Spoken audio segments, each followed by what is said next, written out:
Hi hello నమస్తే welcome back to the channel. నేను మీ రామ్.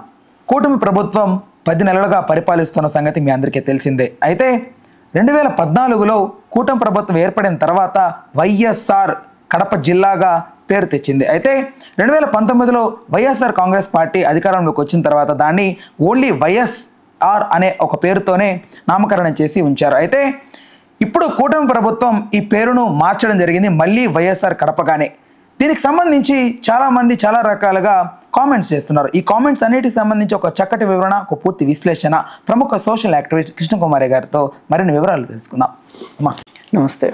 మా పేరు మార్చారని చాలామంది కాంట్రవర్సీ చేస్తున్నారు అన్నమాట. ఐ మీన్ ఎందుకు గవర్నమెంట్ వాళ్ళ ఎవరైతే ఈ కార్యకర్తలు ఉన్నారో, ఎవరైతే ఈ టీడీపీ అవనివ్వండి, జనసేన, ఈ కార్యకర్తలకి సాటిస్ఫాక్షన్ కలిగించడం కోసమే వైసీపీ మీద కక్ష సాధింపు చర్యలో భాగంగానే ఇలా పేరు మార్చారనేది అభిప్రాయం వస్తుంది. దీనికి ఏంటి మీ స్పందన? అంటే ఇక్కడ ఒక చిన్న కిట్టుకుంది. జగన్మోహన్ రెడ్డి పోయినసారి ఎన్టీఆర్ హెల్త్ యూనివర్సిటీ పేరు మార్చిన దానికి దీనికి సంబంధం లేదు అసలు. అంటే ఆయన చేసిన దానికి వీళ్ళు చేసిన దానికి, అంటే పేరు మారిస్తే ఎలా ఉంటుంది, మా బాబులు గాడి దెబ్బ ఎట్లుంటుంది అన్నట్లుగా ఏదో సినిమా పేరు కూడా ఉంది, బాబులు గాడి దెబ్బ అని చెప్పి. అట్లా ఏమైనా ఫీల్ అయిపోతారా, వాళ్ళల్లో ఏమన్నా ఒక భావన వస్తుందా అనే ఉద్దేశంతో చేశారు అనడానికి కూడా ఇక్కడ ఆస్కారం లేదు. ఎందుకంటే పూర్తిగా ఎన్టీఆర్ హెల్త్ యూనివర్సిటీ పేరు తీసేసి వైఎస్ఆర్ హెల్త్ యూనివర్సిటీ చేశారు. అక్కడెక్కడ ఎన్టీఆర్ ఆనవాళ్ళు లేదు. కానీ ఇక్కడ వైఎస్ఆర్ జిల్లాగా, వైఎస్ఆర్ కడప జిల్లాగా ఉన్నదాన్ని అసలు కడప అనేది ఎందుకు తీసేశాడు జగన్మోహన్ రెడ్డి? అదేనమ్మా, వాళ్ళు పుట్టినూరే కదా, ఐ మీన్ వాళ్ళదే కదా. నేను అదే అంటున్నా, అది తీసేశాడు అంటే అది తప్పు కదా జగన్మోహన్ రెడ్డి చేసింది. జగన్మోహన్ రెడ్డి చేసిన తప్పుని వీళ్ళు సవరించారు అని చెప్పుకోవచ్చు ఎవరు, ఈ గవర్నమెంట్. అందుకని ఈ గవర్నమెంట్ చేసిన దానిలో నేను తప్పు పట్టట్లే.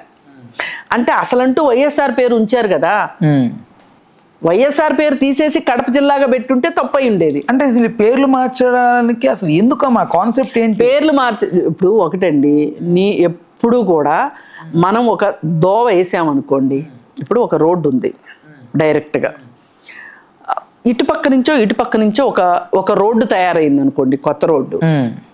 మళ్ళీ ఆ రోడ్డు వచ్చి ఎప్పటికైనా ఈ రోడ్లో కలవాల్సిందే. అవును. పోనీ కలవలేదు అనుకోండి, అది ఇంకొక దిక్కుకి వెళ్తుంది అనుకోండి, తప్పు లేదు. కానీ జగన్మోహన్ రెడ్డి చేసిన పని ఏంటి, ఇలా ఒక టర్న్ తీసుకొని మళ్ళీ ఈ రోడ్లోకి వచ్చి కలిస్తే తప్పులేదు. కానీ ఈయన ఏం చేశాడు, ఇలా తీసుకెళ్ళిపోయాడు, పక్కకి తీసుకెళ్ళిపోయాడు. హెల్త్ యూనివర్సిటీ విషయంలో పక్కదోవ పట్టించేశాడు, మొత్తాన్ని ఎన్టీఆర్ పేరుని పక్కదోవ పట్టించేశాడు.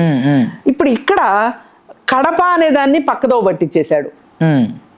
వైఎస్ఆర్ కడప జిల్లా అనేదాన్ని, కడపను పక్కకు తీసేశాడు. ఎందుకు చెయ్యాలి? ఇప్పుడు వైఎస్ఆర్ కడప అంటే తప్పే ఉంది దాంట్లో. ఇప్పుడు వాళ్ళు చేసిన దాన్ని వీళ్ళు సవరించారనుకోవచ్చు, మనమేమి. కాకపోతే అసలు మీకు పని ఉంది, ఇందుకి మీకు పదవులు వచ్చింది, అధికారం వచ్చింది, పేర్లు మార్చడానికేనా అనే ఒక నిస్పృహ కూడా సామాన్య మానవులకు కావచ్చు, నాలాంటి వాళ్ళకి మీలాంటి వాళ్ళకి కలక్క మాందం. అదేనమ్మా. అయితే ఇక్కడ జరిగింది మట్టుకు చంద్రబాబు నాయుడు ప్రభుత్వము చేసింది తప్పు అని నేను అనలేకపోతున్నా.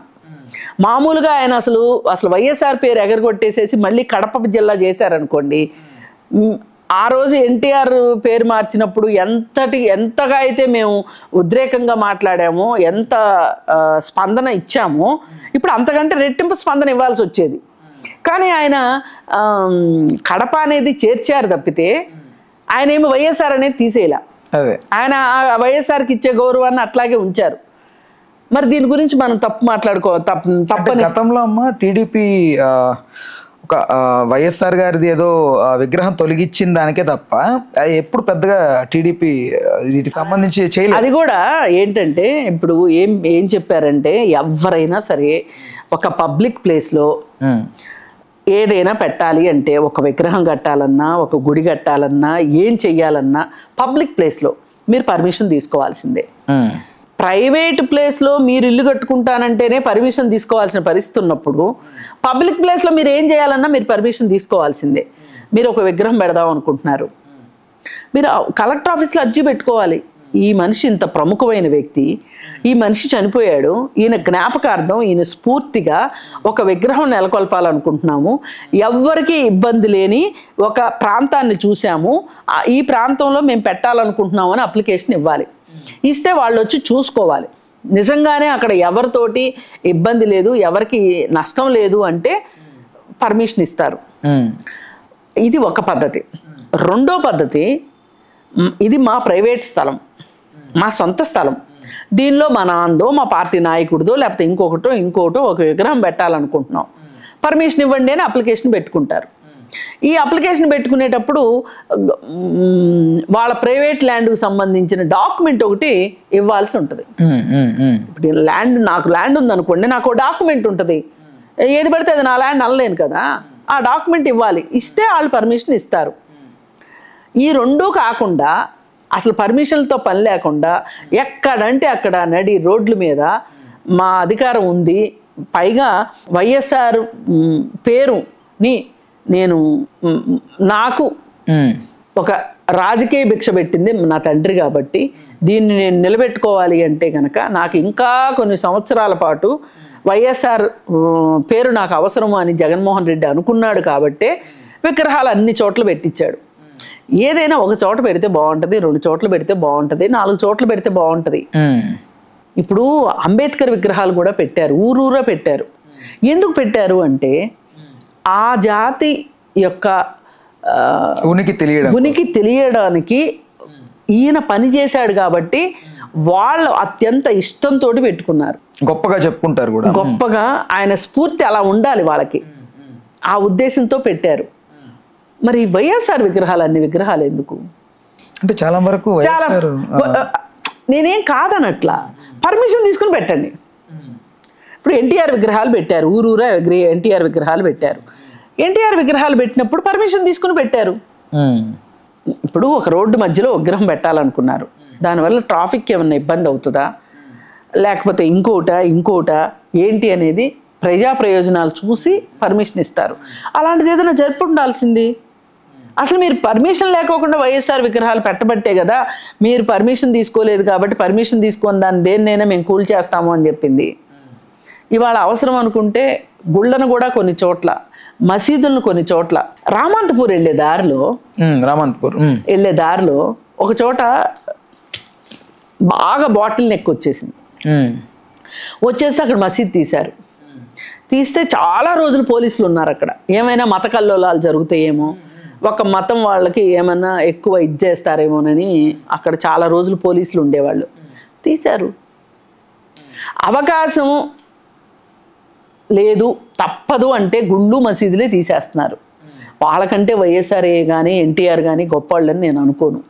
అందుకని ఏవి తీసినా పర్వాలేదు. కాకపోతే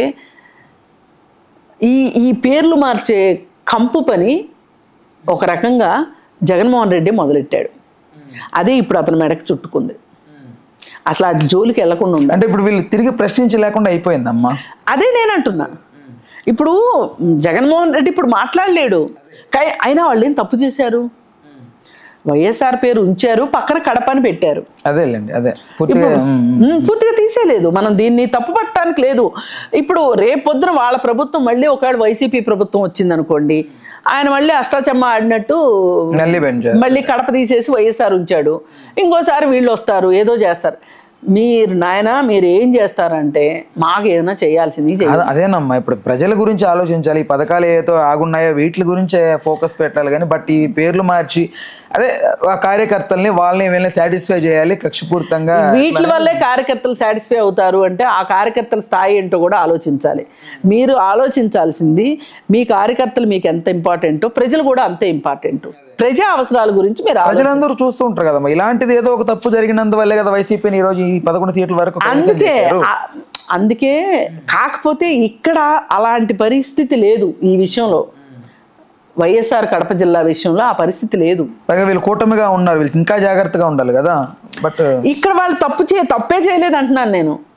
అది తప్పు లేదు, ఓకే. బట్ మార్చడం అంటే ఇప్పుడు మనం కాదమ్మా, అసలు వైఎస్ఆర్ కడప జిల్లా అని పెట్టిన దాన్ని అసలు కడప తీసేయాల్సిన అవసరం ఏంటి చెప్పండి. జిల్లాలు విభజించారమ్మా, 13 జిల్లాలను 26, 27 సంథింగ్ చేశారు.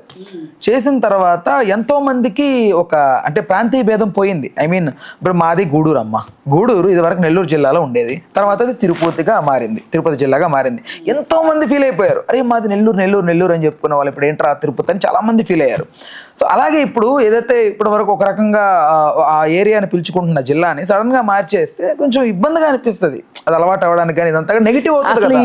ఈ జిల్లాలు మొదలెట్టిందే కేసీఆర్, ఇక్కడ తెలంగాణలో మొదలెట్టారు. డెవలప్మెంట్ అనే పేరుతోనా? ఈయనకి కాపీ క్యాట్ కదా జగన్మోహన్ రెడ్డి మొదలెట్టాడు. ఇదే విషయం కృష్ణా జిల్లాలో కూడా ఉంది ప్రాబ్లం. కృష్ణా జిల్లాలో ఉన్న వాళ్ళని పశ్చిమ గోదావరి జిల్లాలో కలిపారు. వాళ్ళు అసలు వెస్ట్ గోదావరి అనిపించుకోవటానికి, అంటే అది ఏదో పరాయి దేశం అని కాదు, లేదా ఇంకోటి కాదు. ఎందుకంటే ఒక కృష్ణా జిల్లాకి మేము కృష్ణా జిల్లా ఇప్పుడు ఎక్కడ దాకా ఎందుకండి. నేను రాష్ట్రం విభజన జరిగినప్పుడు ఏదైనా కొరియర్ పైన అడ్రస్ రాయాలి అంటే తెలంగాణ అని రాయాలి అంటే ఆంధ్రప్రదేశ్ అనే వచ్చేసేది. అంటే అలవాటు పడాలి కదా మనం కూడా. ఈ అలవాటు పడ్డానికి మన ప్రాంతం మీద విపరీతమైన ప్రేమ ఉందనుకోండి, అది ఇంకొంచెం కష్టం అవుతుంది. కానీ ఏదో ఒక రోజు అయితే మార్పు అనేది వస్తుంది కదా, అలవాటు పడతాం కదా. అది జిల్లాల పునర్వ్యవస్థీకరణ వల్ల వచ్చింది. ఇప్పుడు అసలు దానికంటే మించిన భూతం ఇంకోటి వస్తుంది, నియోజకవర్గాల పునర్వ్యవస్థీకరణ. రాష్ట్రం పేర్లు కూడా మార్చేస్తారేమో. ఇప్పుడు డీలిమిటేషన్ ప్రకారం మన సౌత్కి పార్లమెంట్ సీట్లు తగ్గిపోతాయి అనే ఒక బాధాకరమైన విషయం ఇప్పుడు మన ముందు వచ్చి కూర్చుంది. అసలు దీని విషయం మీద అందరూ తలలు బద్దలు కొట్టుకుంటున్నారు. దాన్ని కొంచెం పక్కదవ పట్టించడానికి పవన్ కళ్యాణ్ లాంటి వాళ్ళు హిందీ అనే ఒక మాట తీసుకొస్తున్నారు. కానీ ఇక్కడ ప్రాబ్లం హిందీతో కాదు, మనకి సీట్లు తగ్గిపోతే సౌత్ యొక్క బలం తగ్గిపోద్ది పార్లమెంట్లో. అది అసలు బాధ. దాని గురించి ఆలోచించాల్సిన టైంలో ఈ లోకల్ పాలిటిక్స్ గురించి పెద్ద మాట్లాడాలని నాకైతే అనిపించట్లా. ఏ పేర్లదేముందండి, పేర్లో ఏముంది, పెన్నిది అన్నాడు శ్రీశ్రీ. రైట్. ఓకే అమ్మా, ధన్యవాదాలు అమ్మా. థ్యాంక్ యూ అమ్మా. Thank you.